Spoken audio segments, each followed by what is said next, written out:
Halo, nama gue Yudhistira. Gue dari Universitas Teknokrat Indonesia.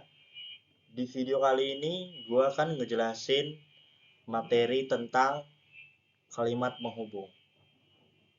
Nah, pertama-tama kita akan mengetahui definisi kalimat penghubung di slide berikutnya. Nah, di slide kedua itu berisi definisi kalimat penghubung. Apa sih definisi kalimat penghubung dan jenis-jenis kalimat penghubung? Definisi kalimat penghubung adalah kata, frasa, atau klausa yang menghubungkan gagasan atau kalimat. Mereka dapat digunakan untuk menyampaikan hubungan waktu, urutan, sebab dan akibat, kontras, dan kesamaan. Nah, sedangkan jenis-jenis kalimat penghubung itu seperti waktu, sebab dan akibat, kontras, tujuan, perbandingan, kondisi, urutan, penjelasan, kesimpulan, dan alternatif digunakan untuk menyampaikan hubungan logis antara ide atau peristiwa. Untuk slide berikutnya, kita termasuk di jenis-jenis kalimat penghubung dan contohnya. Oke, jenis yang pertama yaitu kalimat penghubung waktu. Contohnya ada ketika, sebelum, sesudah, sejak, pada saat, dan setelah. Pokoknya contoh yang pertama ini yang berhubungan dengan kalimat penghubung tentang waktu.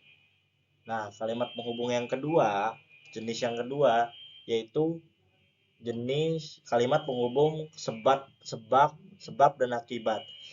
Contohnya kayak karena, sehingga, maka, oleh sebab itu, dan akibatnya. Nah, untuk contoh yang jenis yang ketiga yaitu kalimat penghubung kontras. Berikut contoh-contohnya. Contoh-contohnya ada tetapi, namun, walaupun, meskipun, sementara, dan sebaliknya. Di jenis yang keempat, kita punya kalimat penghubung tujuan. Contohnya ada agar, supaya, untuk, dengan maksud, dan tujuan. Jenis yang kelima, kita punya kalimat penghubung perbandingan, yaitu contoh. Contohnya seperti, sebagaimana, layaknya, sama seperti. Untuk jenis selanjutnya yaitu kalimat penghubung kondisi. Itu ada contohnya, kita bisa ambil jika, bila, asalkan, seandainya, dan kalau.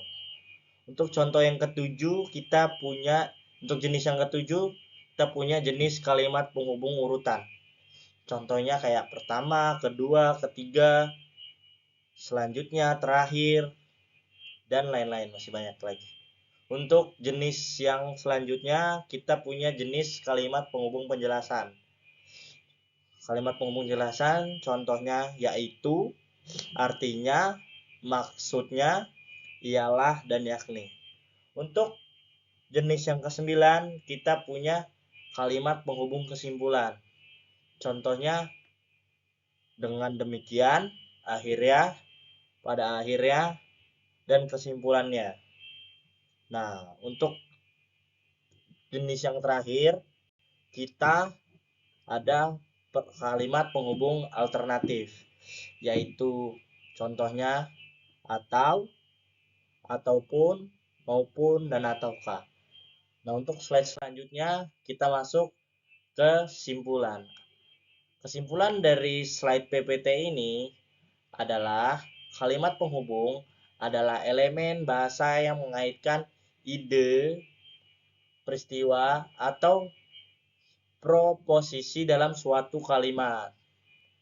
Nah, yang kesimpulan kedua, berbagai jenis kalimat penghubung seperti waktu, sebab akibat, kontras, tujuan, perbandingan, kondisi urutan, penjelasan, kesimpulan, dan alternatif digunakan untuk menyampaikan hubungan logis antara ide atau peristiwa.